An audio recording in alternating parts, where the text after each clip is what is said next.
All right, so we're back again, and of course, we're here because this is my choice. Married at First Sight, season 13. Because if you remember, Terryl made a deal with the devil a while back, said he'd never watched The Bachelor until they had a black bachelor. Lo and behold, here comes Matt James, and we're stuck watching The Bachelor. So after I was tortured watching that, I decided I would return the favor and allow him to watch one of my favorite shows, Married at First Sight.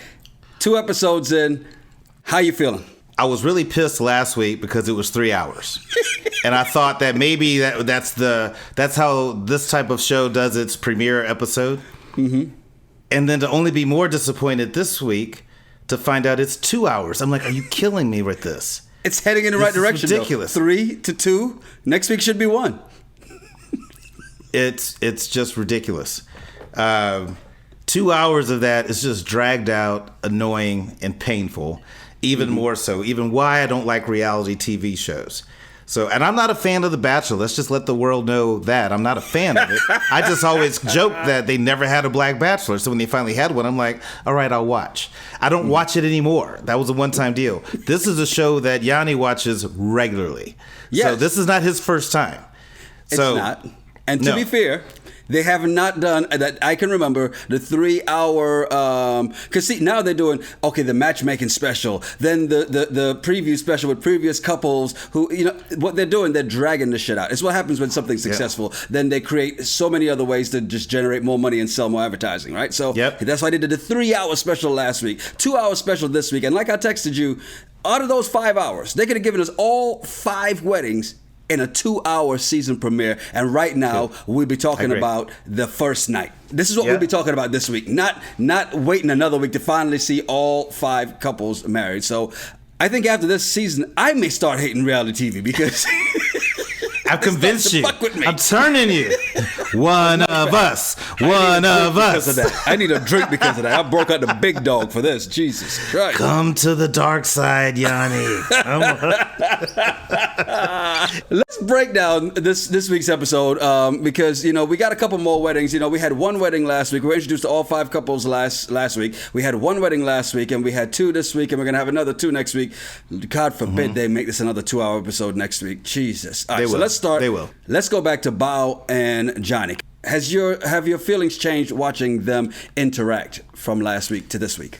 Yes. So this week was where they kind of picked up when they left off from their wedding, and then they did a traditional tea ceremony where you honor the families and all that. I think that was great. They both really wanted that for their culture. I think that's cool.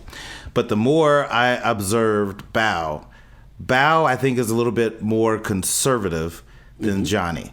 I think a lot more conservative than Johnny. They both are very meticulous, and they're both good leaders. They both have that drive and ambition, which is great. But Johnny, I think, is a little too wild for her.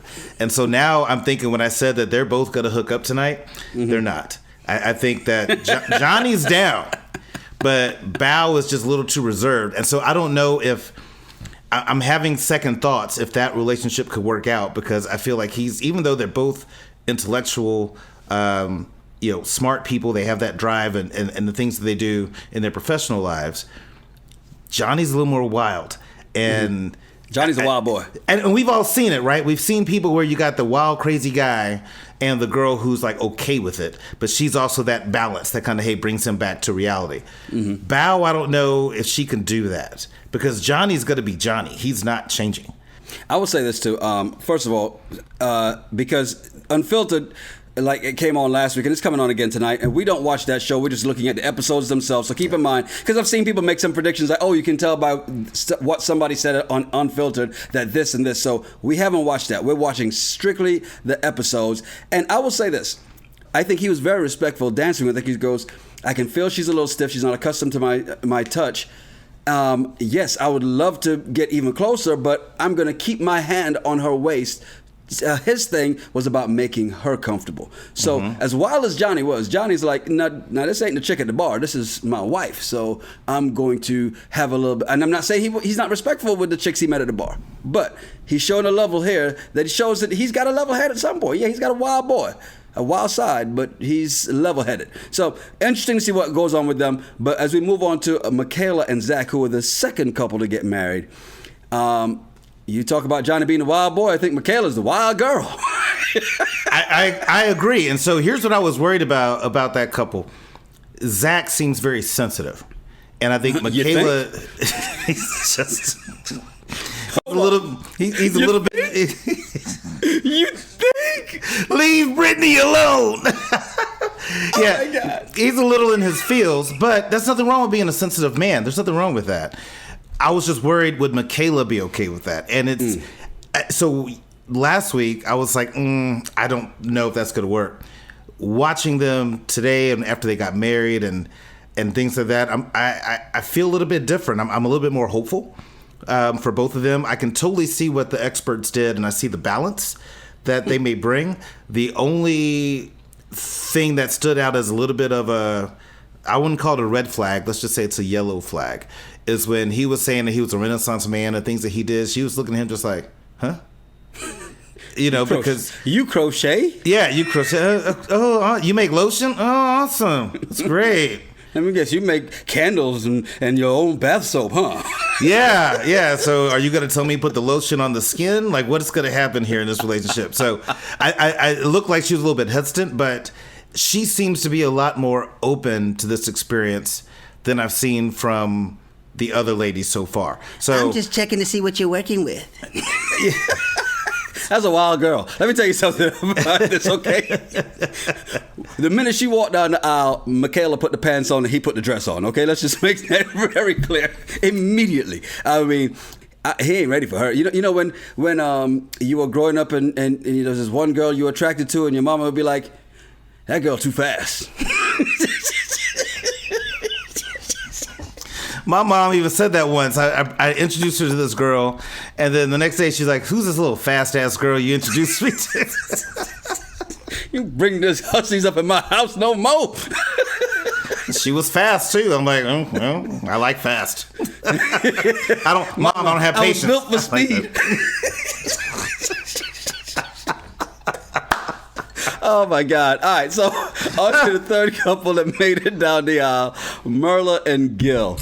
And I'll be honest with you, Merla and Gil are the exact reason I would never have done this show. Because when I first saw the show, I loved the concept, like, oh, this is intriguing. I wouldn't mind doing it. Then I watched the show, I watched a couple more seasons and went, yeah, I couldn't do this because I want to know, why are they making this man walk over hot coals just for our entertainment? Because this is going to be fun to watch. So I called it last week. Yes. Just the fact that watching Merla is very materialistic. Mm-hmm. She has very expensive taste, but there's nothing wrong with that. At all. But that's not Gil. Right. And that's not Gil.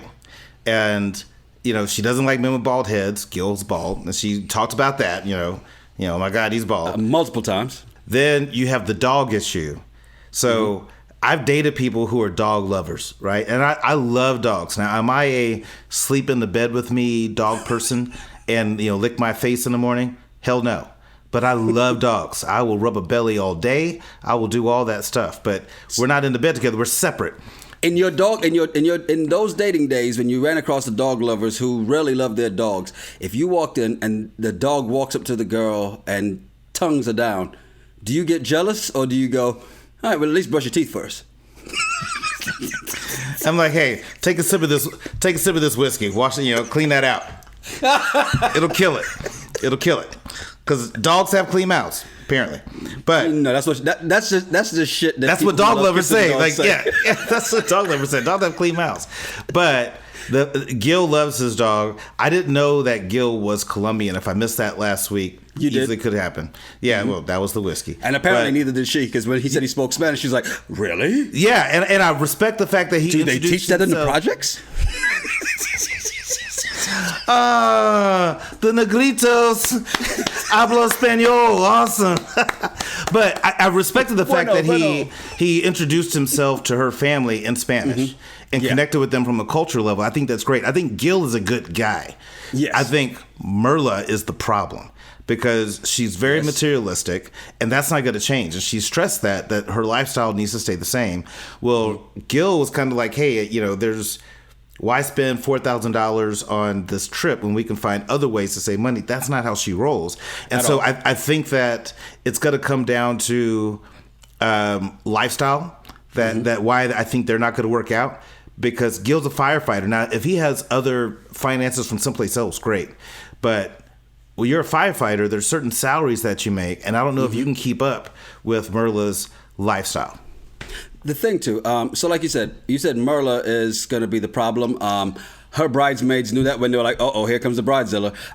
His groomsmen and his friends knew that immediately. Matter of fact, the preview for next week's episode, I think I saw you on there because that would have been you if if I was the one marrying Merla, that would have been you. Oh, so you're high maintenance. Let me just say this real quick.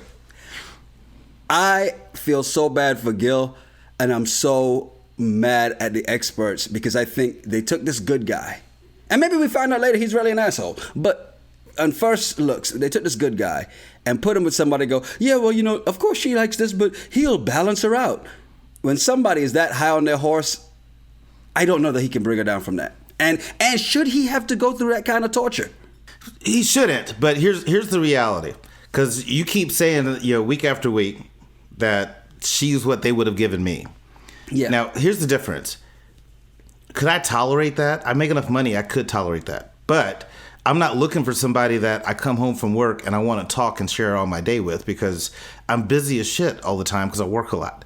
So I don't mind if you come home after your shopping. I've already ordered us some Uber Eats and we have food already. We can eat. How was your day? Have a glass of whiskey, have a little adult time, go to bed. I don't need to be involved in the shopping. Like when she said, I want someone to go shopping with me, I would never want to go shopping with somebody. I'm like, look, wait, here, go shopping. You need money? Here, go. Use my card. But I don't want to go with you. I'll meet you after shopping and we'll go grab dinner and a cocktail. I'll see you in a couple hours. Yeah, but I don't want to go with you. So, could I manage that? But the other thing is, and I'm curious to see what's going to happen is when Gil is going to put his foot down. Because that's going to be the difference in those two is when Gil winds up saying, hey, this is wrong. And he tries to pull the I'm the husband card. And then she's going to be like, I make the money card. Could that happen? Right? Yes. Because when he asked her, so you train teachers? And she was just like, no. I was a principal and now I coach other principals and school leaders. So in her mind, she was like, do you know who I am? That was kind of that conversation, right? And so when I'm talking to people and they say, what do you do? I say, I work in recruiting. I don't go, I'm a senior director of talent acquisition. I just say, I work in recruiting. And if they get recruiting, great. My title doesn't matter to me. For her, you can tell that was a hot button that he pushed. It was. And he is not, from what I see, intimidated by a woman who makes more money than him. For him, it's about reason. It's not like, I'm not going to go spend out of my limits just because you want to do this. And, they had a couple just like this last season. So they know how this is going to play out. They knew this when they matched them. And this is why once we get through the other two weddings, I really want to have you rank the experts or grade them on their recruiting skills because they recruited these people for each other and they matched them together.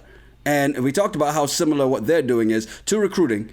And should they be allowed back for next season? Or should they have switched out some of the experts? But before we get to that, because we'll do that when we get to next week and the other two couples. I can't wait. We will get to see Jose and Rachel. I think they're going to be the next ones down the aisle. What do you think about them? Because I have to ask, why would they put someone as superficial as Jose with someone who is as insecure as Rachel in their appearance? So here's the thing I thought about that. You have two Hispanic people, right? And it's a match. And it's not so much it's a match, but from what I understand in the Hispanic culture, and any followers, educate me if I'm wrong, a lot of times the male's the dominant. So he might be this perfectionist, and she's supposed to go along with that. And so in his mind, I'm going to be this and she's going to be a part of that. And that's great. And that could be what she also could be looking for. She could be looking for somebody that, and I was talking to some people today at work that are Hispanic. We were talking about that they grew up with these dads that had this machismo thing and whatever, and they're used to that. So if that's what she's looking for, great. It could work out. I'm proud of her for feeling good about herself and getting herself to a healthy place that she's proud of who she is, right? Because I think that plays a part in all of our lives, right? Male or female, if you don't feel good about who you are, it's hard to date.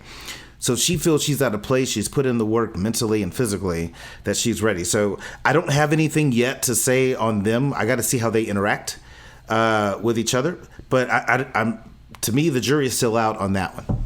And Brett and Ryan, I'll be honest with you, I have absolutely no notes on Brett and Ryan. I have no idea why, but every time they get on the screen, I check out completely. It's because they're white. Oh, crap. It's because they're white. That's why. Because, yeah.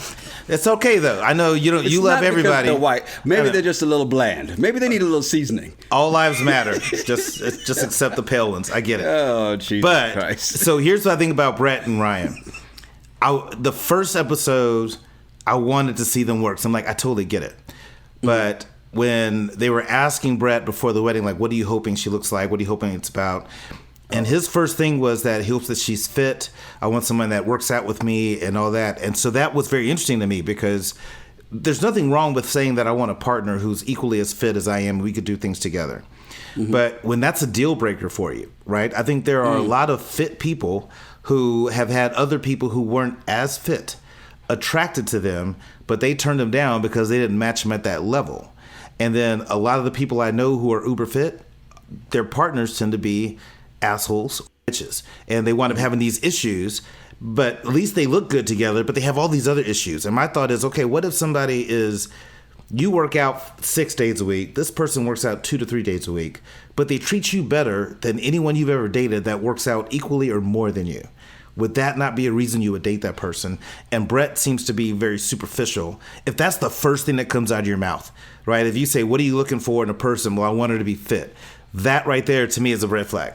I think he just doesn't want somebody who is opposed to working out. You know, people are like, oh my God, we got to walk 10 steps? No, let's drive. Let's Uber. You know, I think that's probably where it is. And I could be wrong. And hopefully I am wrong. And he's like, okay, cool. Yeah, she's in shape. She's not, ready for a bodybuilding competition, but she's in shape and it's fine. But she's not as active as he is. I mean, you could just tell that. And I think for him, that's going to be a problem. And she seems like a very genuine woman. And what I liked about her, she seemed very beautiful without all the makeup. As far as her looking good without makeup, great point.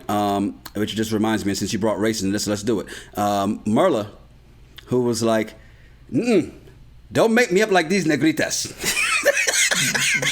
Let's keep the foundation. That was so foul. I don't want to look like these heifers over here. I like this. I want my eyebrows to look like that. But that is so funny. How is that to tell a makeup expert, here's how you should do your job? You know what I mean? I think that is just the craziest thing. I will say, the fact that she's so high maintenance and doesn't like to wear makeup, definitely a contrast. This is going to be an interesting season. I think she's the highlight. She's the one we're going to be talking about quite a bit. I think we're going to see those fireworks fire from them, and not in the great way as he thought when he was trying to go in for the kiss, and she was like, have my cheek. So I'm looking forward to next week. See, really and truly, just so that we can get past these last 2 weddings. Yep. And then we can get into our predictions for the season. Who's going to hook up the first night? I think you've already changed a couple things already. I may have changed a couple in my mind, so we'll figure out what those predictions are for next week. And look, we'll be back here. Hopefully, this next week will be the last 2-hour episode we have, and then back down to an hour, and we're good, at least until the finale or the reunion. So, I appreciate you, gutting it out and doing this. We ride together, die together. Bad boys for life. To my man Johnny, I hope you like missionary with the eyes closed. To Johnny, I hope you like that body pillow. I'm still going to be very good friends. You're going to be close to that body pillow for at least a couple more weeks before you don't even get some tongue by then. Hey, Zach, man up, because you're going to need it, bro. Dude, Zach, stop crying. Stop crying. I just need you to stop a little bit. We'll leave it alone. Yeah, she'll put it on him. He's gonna lay there and cry, but maybe he'll knit her a sweater after. Yo, I'm Yonni Rude. I'm just Terryl. Make sure you follow us at Yonni Rude, at Justel, at RGRTPod, and we drop new episodes every Monday. Cheers. Cheers.